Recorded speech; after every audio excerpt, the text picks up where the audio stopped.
Hey, what's going on, everybody? It's Boomshine coming at you here with my latest build. This one I'm building specifically for 3-gun, so I wanted to give you a quick rundown of the parts that I'm using. I've built this thing from the ground up, from a stripped upper and lower.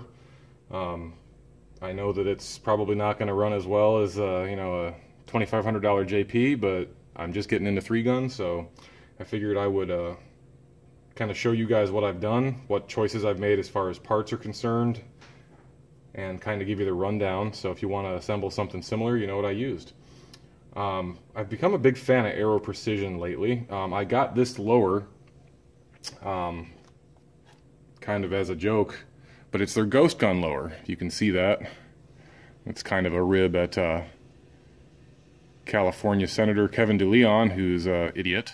You can check out that clip. It's about a year old now, but that's what this whole ghost gun thing's about. So I think that's kind of hilarious, so I'm using it.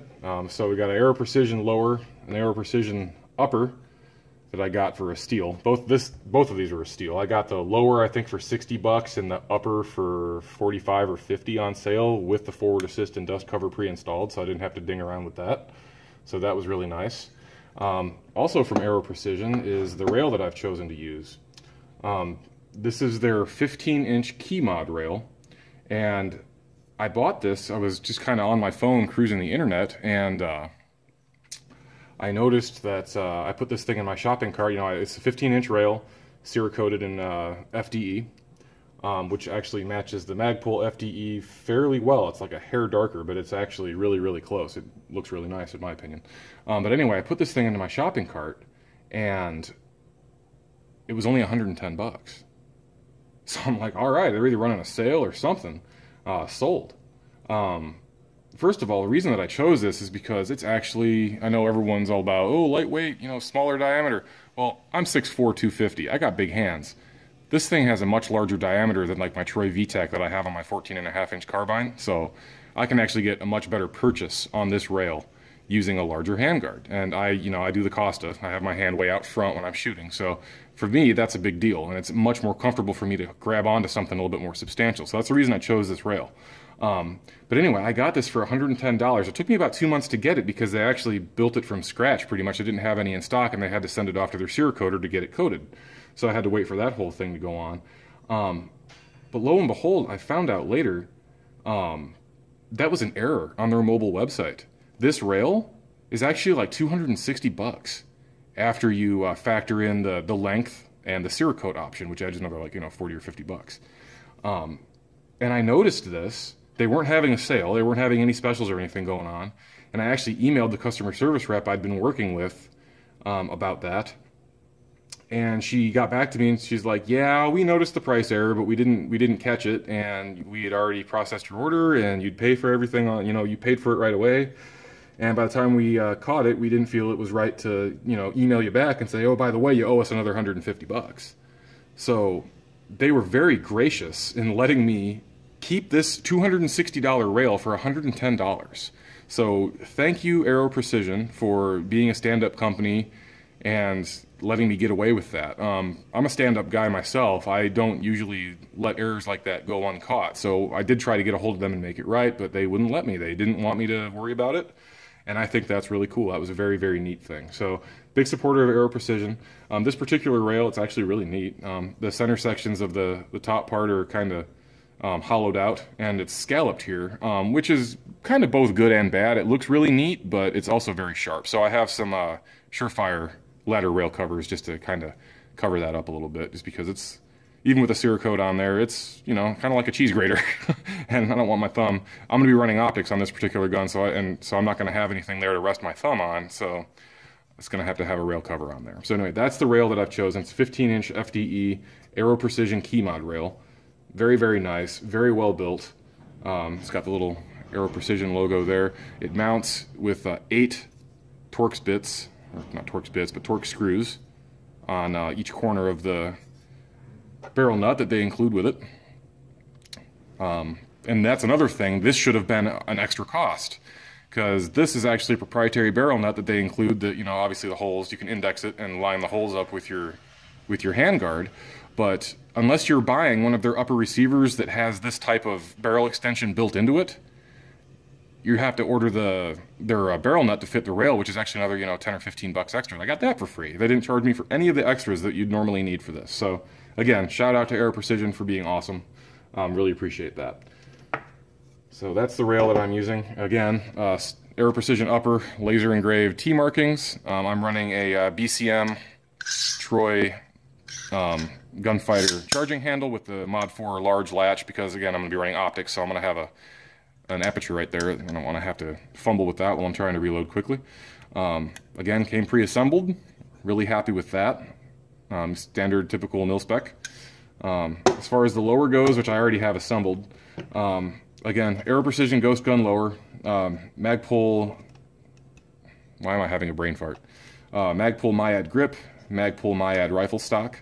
It has a Daniel Defense, just a standard regular mil-spec trigger group in it. The only thing that I did differently, I added a JP spring kit to bring the pull weight down just a hair.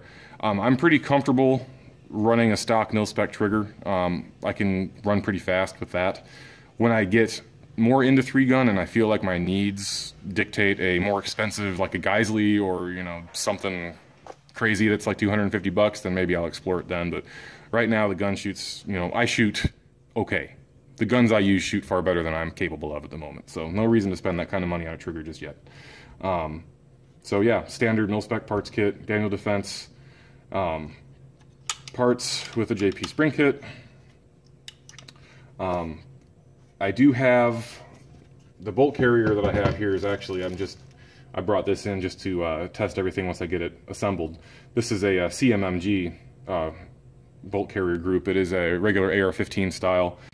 I typically run a regular M16 bolt carrier in all of my guns that are, you know, built for serious social work, but being that I'm going to have an 18-inch barrel on this, which I'll get to in a second, with a rifle length gas system, and I have a full mil-spec rifle length recoil spring and rifle length buffer in there. So I'm running a little bit lighter carrier with the AR15 style that's, you know, got the back part shaved. So it can't go full auto. Oh well, I'm not a rich man. I can't afford a machine gun anyway, so I don't really care. I want the gun to run as accurately as possible and as reliably as possible. This is not the bolt carrier again that I'm going to be using with this upper. This is just for testing. What I have coming in the mail, that just shipped today actually, from Bowtech, is a WMD AR15 style carrier that has their nickel boron coating, and it comes with a matching hammer. I didn't know this. I've used Bowtech for years, but they just recently started allowing you to place offers on the stuff that they have in their store. They had the hammer and Nibex bolt carrier group for essentially 160 bucks. I offered them 130. They came back at $132 and change. So I get the WMD bolt carrier group complete and the matching hammer for $132 with free shipping.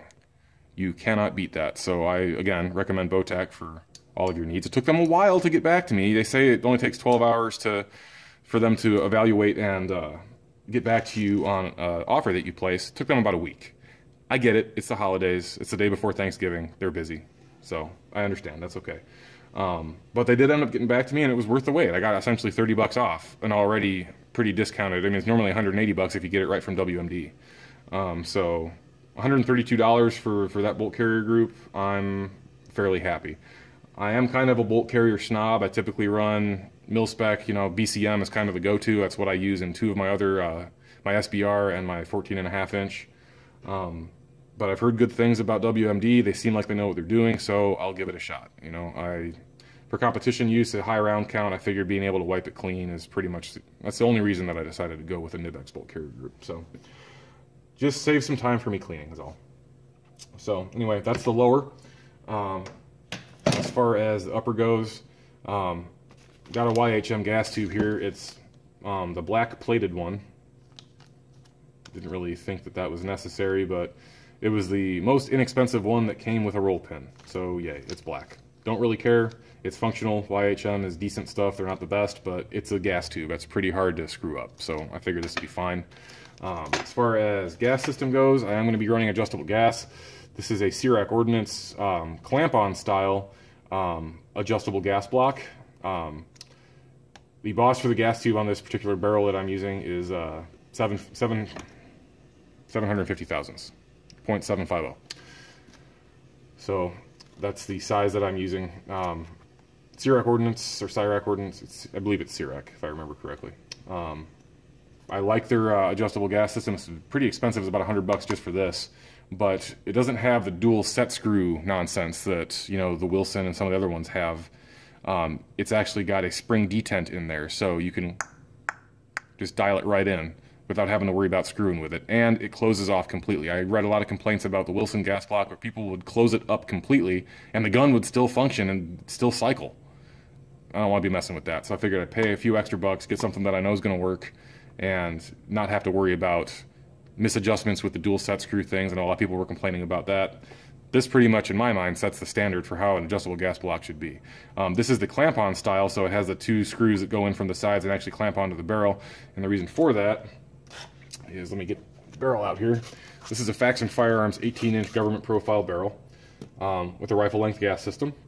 The reason that I chose the clamp-on gas block is because this is QPQ coated, so that's essentially melanite. It's nitrocarburized salt bath, blah blah blah, a fancy chemical process that leaves a very, very, very hard external finish on the barrel. So I didn't want to have to worry about trying to dimple this, because I've heard people burning up regular drill bits trying to do that. So got the clamp-on version. I doubt that it's going to twist or turn or move around at all, so I'm not too worried about that. I will update that, obviously, if necessary. The one thing I did notice, I got this barrel from Recoil Gun Works. It was $170, free shipping. It does have M4 feed ramps. This is one of the older barrels, it looks like, because the barrel extension is not coated. I believe they're actually parkerizing the barrel extensions now on all the latest generation Faxon barrels. And on top of that, I'm a little bit, let me see if I can get this on the camera, sorry. Less than enthused with the machining on the barrel extension here. It's really rough. If I can get it in the light a little bit better, you can see on the lugs there for the bolt, really, really rough. Lots of machine marks.